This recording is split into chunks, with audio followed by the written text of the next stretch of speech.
ಪಟ್ಟಣದ ಪ್ರವಾಸಿ ಮಂದಿರದಲ್ಲಿ ತಾಲೂಕಿನ ಹಿರಿಯ ದಲಿತ ಮುಖಂಡರುಗಳಿಂದ ಪತ್ರಿಕಾಗೋಷ್ಠಿ ನಡೆಸಲಾಯಿತು.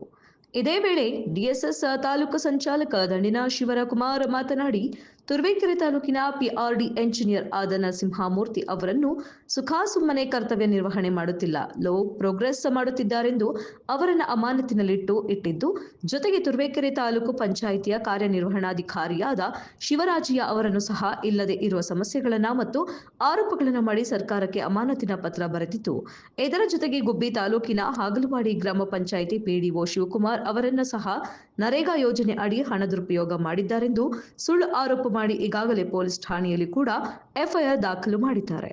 ಇನ್ನು ಪಾವಗಡ ತಾಲೂಕಿನ ಕೊಡಮಡು ಗ್ರಾಮ ಪಂಚಾಯಿತಿ ಪಿಡಿಒ ಅವರನ್ನು ಕೂಡ ಕರ್ತವ್ಯ ಲೋಪ ಎಂಬ ಆರೋಪ ಮಾಡಿ ಮತ್ತು ಕೊರಟಗೆರೆ ತಾಲೂಕಿನ ಕೋಟೆ ಗ್ರಾಮ ಪಂಚಾಯಿತಿ ಪಿಡಿಒ ಸುನಿಲ್ ಅವರನ್ನು ಸಹ ಕರ್ತವ್ಯ ಲೋಪ ಎಂಬ ಆರೋಪ ಮಾಡಿಸಿ ಈ ವ್ಯಾಪ್ತಿಗೆ ಒಳಪಡುವ ಜಿಲ್ಲೆಯ ಹಲವು ಗ್ರಾಮ ಪಂಚಾಯಿತಿಯಲ್ಲಿ ಕಾರ್ಯನಿರ್ವಹಿಸುತ್ತಿರುವ ಸರ್ಕಾರಿ ಸೇವೆ ಮಾಡುತ್ತಿರುವ ಪ್ರತಿಯೊಬ್ಬ ದಲಿತ ಅಧಿಕಾರಿಗಳನ್ನ ಇಲ್ಲಸಲ್ಲದ ಆರೋಪ ಮಾಡಿ ಅಮಾನತಿನಲ್ಲಿಡುವ ಕೆಲಸ ಮಾಡುತ್ತಿದ್ದು, ಒಗ್ಗಟ್ಟಾಗಿ ದಲಿತ ವಿರೋಧಿ ನೀತಿ ಅನುಸರಿಸಿ ಮಾನಸಿಕ ಹಿಂಸೆ ನೀಡುತ್ತಿದ್ದಾರೆ. ಮುಂದಿನ ದಿನಮಾನಗಳಲ್ಲಿ ಉಗ್ರ ಹೋರಾಟ ಮಾಡಲಾಗುವುದು ಎಂಬ ಎಚ್ಚರಿಕೆಯ ಗಂಟೆಯನ್ನ ನೀಡಿದ್ದಾರೆ.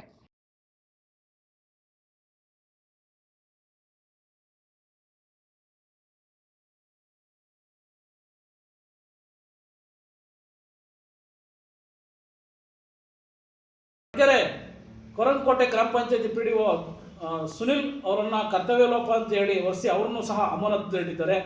ಆದರೆ ಕೊರಟಗೆರೆ ಕ್ಯಾಮೇನಹಳ್ಳಿ ಗ್ರಾಮ ಪಂಚಾಯತಿ ಪಿಡಿಒ ದಲಿತ ಆಗಿರ್ತಕ್ಕಂಥ ಸಂತೋಷ್ ಸಿಂಗ್ ಅವರನ್ನು ಸಹ ಅಮಾನತಿನಲ್ಲಿಟ್ಟಿದ್ದಾರೆ.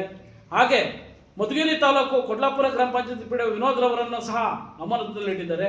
ಶಿರಾ ತಾಲೂಕು ಕೊಟ್ಟ ಗ್ರಾಮ ಪಂಚಾಯತಿ ಪಿಡಿಒ ವೆಂಕಟೇಶ್ ಅವರನ್ನು ಸಹಾಯಕ ನಿರ್ದೇಶಕ ಪ್ರಭಾವ ಹುದ್ದೆಯಿಂದ ಬದಲಾಯಿಸಿ ಬೇರೆ ಅವರನ್ನು ಪ್ರಭಾವಿಯಾಗಿ ನೇಮಿಸಿದ್ದಾರೆ.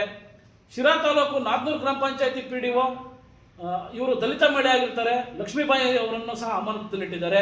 ಹಾಗೆ ಜಿಲ್ಲಾ ಪಂಚಾಯತಿ ನರೇಗಾ ಮತ್ತು ADPC ಆಗಿ ಕರ್ತವ್ಯ ನಿರ್ವಹಿಸ್ತಕ್ಕಂಥ ನಂಜೇಗೌಡರು ಅವರನ್ನ ಮೇಲೆ ಸಾರ್ವಜನಿಕರ ಆಯುಕ್ತರಿಗೆ ದೂರು ಸಲ್ಲಿಸಿ ಆಯುಕ್ತರಿಂದ ಜಿಲ್ಲಾ ಪಂಚಾಯತಿ CEO ವರದಿ ನೀಡಿ ಅವ್ರನ್ನ ಇದೇ ಕಾರಣಕ್ಕೆ ಅಮಾನತಿನಲ್ಲಿಟ್ಟಿದ್ದಾರೆ. ಹೀಗೆ 10 ಹಲವು ಅಂಶಗಳನ್ನು ಮಾಡಿ ಏನು ಈ ಅಧಿಕಾರಿಗಳು ಏನಿದ್ದಾರೆ ಇವರೆಲ್ಲ ದಲಿತ ಸಮುದಾಯಕ್ಕೆ ಸೇರತಕ್ಕಂಥ ಅಧಿಕಾರಿಗಳಾಗಿದ್ದಾರೆ.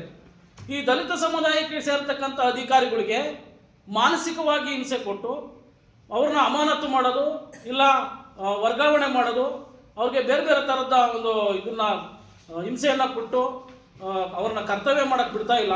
ಹೀಗಾಗಿ ಏನು ಜಿಲ್ಲಾ ಪಂಚಾಯಿತಿ ಮುಖ್ಯ ಕಾರ್ಯನಿರ್ವಹಣಾಧಿಕಾರಿ ಆದಂಥ ಜಿ ಪ್ರಭು ಅವರನ್ನು ಅಮಾನತಿನಲ್ಲಿಟ್ಟು ಅವ್ರನ್ನ ತನಿಖೆ ನಡೆಸಿ ಈ ದಲಿತರಿಗೆ ಆಗಿರ್ತಕ್ಕಂಥ ದಲಿತ ನೌಕರಿಗೆ ಆಗಿರ್ತಕ್ಕಂಥ ಅನ್ಯಾಯವನ್ನು ಸರಿಪಡಿಸ್ಕೋಬೇಕು ಅಂತೇಳಿ ಕರ್ನಾಟಕ ದಲಿತ ಸಂಘರ್ಷ ಸಮಿತಿ ಹಾಗೂ ಏನು ದಲಿತ ಮುಖಂಡರುಗಳು ಸೇರಿ ಒತ್ತಾಯ ಮಾಡ್ತಾ ಇದ್ದೀವಿ.